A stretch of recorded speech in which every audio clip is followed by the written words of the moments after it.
2026 সালের ফুটবল বিশ্বকাপ আয়োজনের প্রধান আয়োজক দেশ যুক্তরাষ্ট্র, সহযোগী দেশ হিসেবে থাকবে কানাডা ও মেক্সিকো। আর সেই বিশ্বকাপে খেলা নাও হতে পারে ইরানের, কেননা মূল পর্বের অধিকাংশ ম্যাচ ও ফাইনাল ম্যাচ অনুষ্ঠিত হবে যুক্তরাষ্ট্রেই। আর সেখানেই বড় বাধার মুখে পড়েছে ইতিমধ্যে বিশ্বকাপে কোয়ালিফাই করা দল ইরান।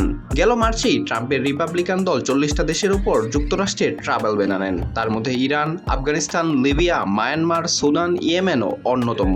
ফলে মার্কিন সরকারের কড়া ভিসা নিষেধাজ্ঞা, যুদ্ধ অবস্থা ও রাজনৈতিক টানাপোড়েনের কারণে ইরানের বিশ্বকাপ খেলা অনেকটাই শঙ্কার মুখে পড়েছে। এছাড়াও চলমান যুদ্ধ পরিস্থিতিতে আন্তর্জাতিক ক্রীড়াঙ্গনেও পড়েছে প্রভাব।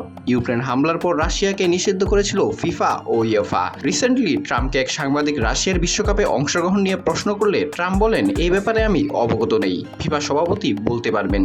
এই বলে ফিফা সভাপতির নিকট মাইক হস্তান্তর করেন ট্রাম্প। তখন ফিফা প্রেসিডেন্ট জিয়ানি ইনফান্তিনো বলেন, রাশিয়াকে বিশ্বকাপে অংশগ্রহণ করতে হলে আগে ইউক্রেনে হামলা বন্ধ করতে হবে। যদিও মার্কিন প্রেসিডেন্ট ট্রাম্প ইরানের বিষয়ে এখনো আনুষ্ঠানিকভাবে কোনো বক্তব্য দেননি, তবে পরিস্থিতির আরো অবনতি হলে ইরানের বিশ্বকাপে অংশগ্রহণ আদৌ সম্ভব হবে কিনা তা নিয়ে সংশ্লিষ্ট মহলে বাড়ছে উদ্বেগ। যদিও ধারণা করা যাচ্ছে খেলোয়াড় ও কোচিং স্টাফদের জন্য বিশেষ ছাড় দেওয়া হতে পারে।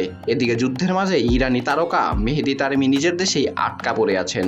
ইন্টার মিলান তাকে ক্লাব বিশ্বকাপের স্কোয়াডে রাখলেও তেহরান ছাড়তে না পারায় যুক্তরাষ্ট্রের দলের সঙ্গে যোগ দিতে পারেননি এই স্ট্রাইকার। ইতালির পররাষ্ট্র মন্ত্রণালয় পর্যন্ত তার উদ্ধারে ব্যর্থ হয়েছে। অঙ্কুর গোমেজ, বিডি আর্কাইভ স্পোর্টস।